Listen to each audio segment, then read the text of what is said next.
Hey guys, Grace here, welcome back to my channel. So today I am finally uploading after a month. I know, I'm sorry, it's been a while because I got busy again, mock exams, everything else that you have to deal with when you're getting ready for exams and stuff, but that's just the circle of life, isn't it? It's just, oh, sorry. I've tried recording this about 3 times now, and people have kept interrupting, and I'm still ready, I'm still ready. So, since we are talking about exams and how I've taken a 3-hour exam and a 2-hour exam and a 2 hours and a half exam, yeah, it's getting kind of crazy. I'm going to talk about revision techniques because it takes a while for you to figure out which revision technique works best for you because of the kind of learner that you are. Maybe you're more of a visual learner, maybe you like to listen to it more, maybe you like to be more hands-on with it. But these are the methods that I use and that my school has provided me with, and some of them require, like, some of the digital things, some of them require a bit more interaction from the actual teachers and the school and stuff, but they're really good. Also, disclaimer, none of these are, I'm not sponsored by any of the companies and product things that I'm about to mention. I don't have that, I'm not, like, come on, but I still use them and I still think they're pretty great, so I'm going to tell you about them because they've really helped me. So I'm going to do the digital section first, reaching for my phone, and the first thing I'm going to tell you about, because most of mine are pretty specific because, one, I'm a language student, and two, I'm a language student, so there's going to be a lot of things about learning languages on here, so yeah. The first thing I want to show you is this app called Remind. Now, you can't really see it because this camera is not amazing, but in a way it's kind of like texting your teachers, but it's not because they don't give out numbers and stuff. They just do it through email addresses and things, and it means that they can send you a quick message very quickly about if there's going to be a change of plans, if you're going to be in a different room, if they want you to bring something to the lesson. Easy! It means you get all your stuff really quickly and you don't have to keep reading your emails every single day to see if they've sent you anything. Remind is a brilliant app, and if you get your teachers linked up on it, you're pretty much set. Now, for the more revision-y type things, and staying digital for the minute, there is another app I use. This is for learning another language. And this, just gone off it, this application is called, can't really see it, I'm about to press it, Memrise. It's got a little rocket, as you can see. So, these little things represent sections of your curriculum in each section.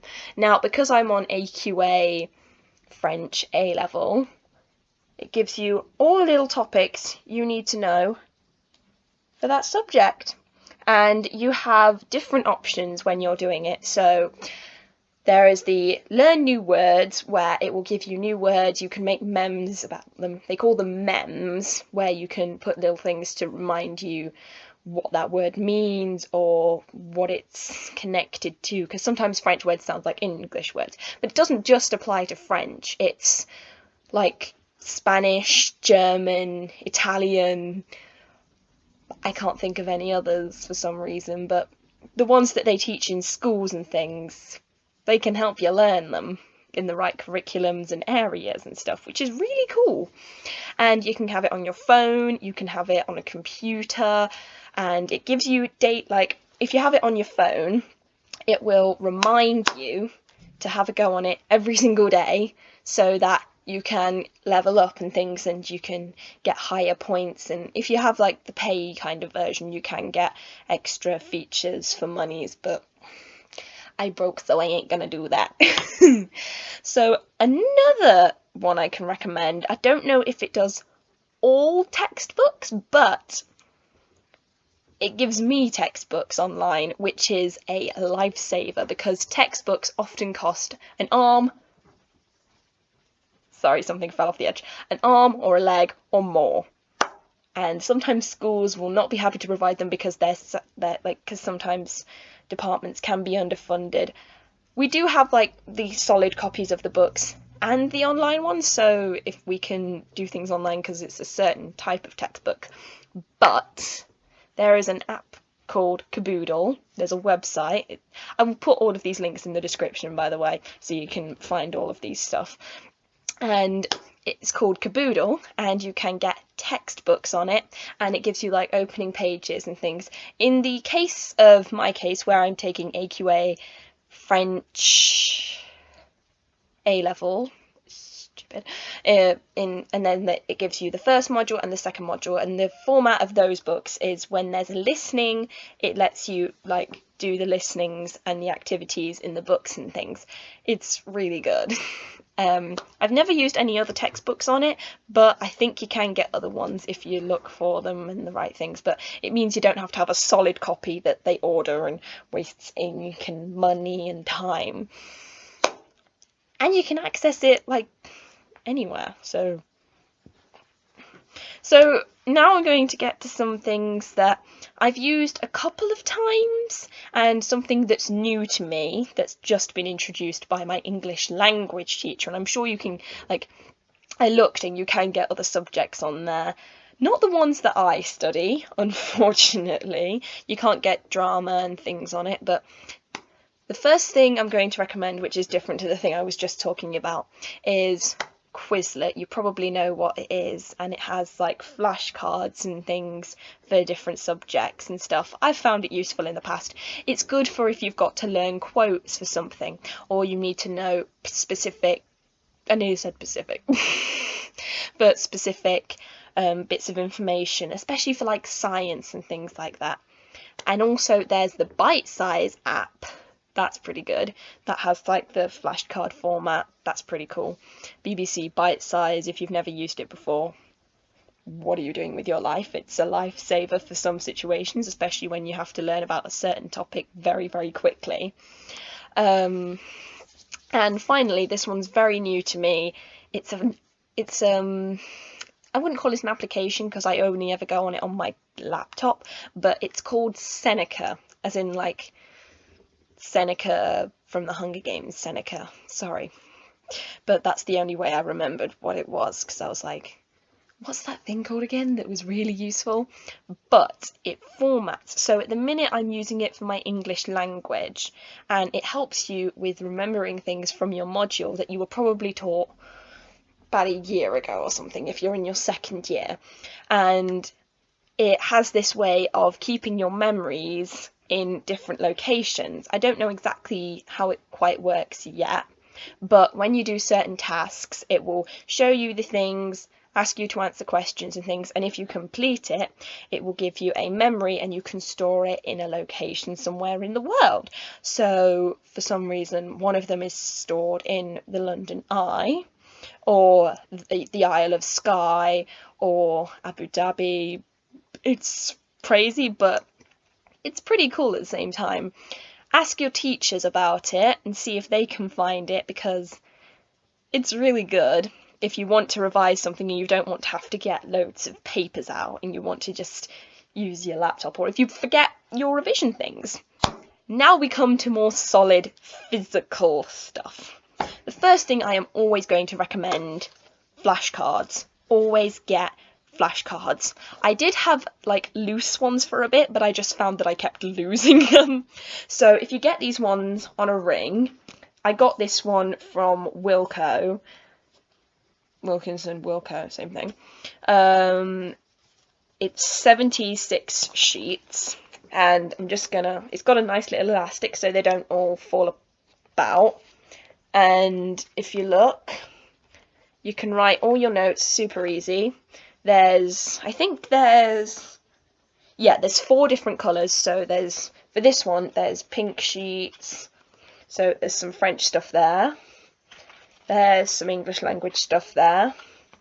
And then there's just all these other colours and useful things. It's really good. I don't usually go for flashcards. I didn't for a while, but it's good for if you're in a pinch and you want to just like remember something and you're like, what was the name of that theorist, or what was the name of that study?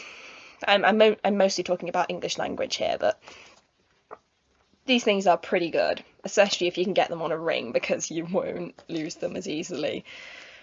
Because I have lost a lot of flashcards and they're probably sat at the bottom of a makeup drawer or something. Another thing you can do, this doesn't help me personally, but for some people it does work, posters and mind map things. So like if you make a poster like where you're doing it about a certain topic. The last time I remember making a poster, it was probably for physics or something, with different types of neutrons, electrons and protons. Do not quote me on this. I don't remember if that's physics or biology or something. I haven't done that since GCSE. Okay, I did okay in the exam, but I don't need that stuff anymore because it's pointless. Sorry, but it is. Like, I don't need to know about Pythagorean's theorem for my everyday life. Okay, this has changed. Posters and mind maps are helpful for some people because they're quite visual learners. They're like, okay, so these are related to this, and they will cover their walls in them. For my GCSEs, my walls were covered in posters. I thought they looked pretty. They didn't help that much because it's not my style of learning, but they were quite nice to look at, like, because they had drawings and things. Like, I took geography at GCSE, so I made a lot of posters because that was hard. That was really hard. I didn't enjoy it that much, but that's just me. So my maps and posters, that's always a nice one. But my best technique I found, and it's not fun, but it works, practice papers. Always do practice papers, because you can't walk into an exam and like you're not going to be reciting all the things you've learned. You have to like write it into the right formats and things. Like, for example, if most of your exams are essay based, if you don't practice writing essays, you're not going to be good at writing essays. Like, if you can quote Romeo and Juliet till the cows come home, great, but you can't just write down every single quote from Romeo and Juliet, Frankenstein, Animal Farm, anything you've ever read. That's not how it works. That's not how it works. Practice papers will be a lifesaver. And you can access them on the websites. So all of my exams are AQA. Don't know what it stands for. Advanced something. I don't know. But on the AQA website, if you're doing that subject, you can find practice papers. Sorry about that. You can find practice papers on the websites, and they will give you the paper. There will be answer sheets and mark schemes, so you can see how markers will look at your work and how they're going to look at the stuff that matters and the stuff that doesn't really matter, especially in essay-based questions, because they're looking for key features. Like, as a language student and for someone who's taking lots of essay-based questions, these are an absolute lifesaver.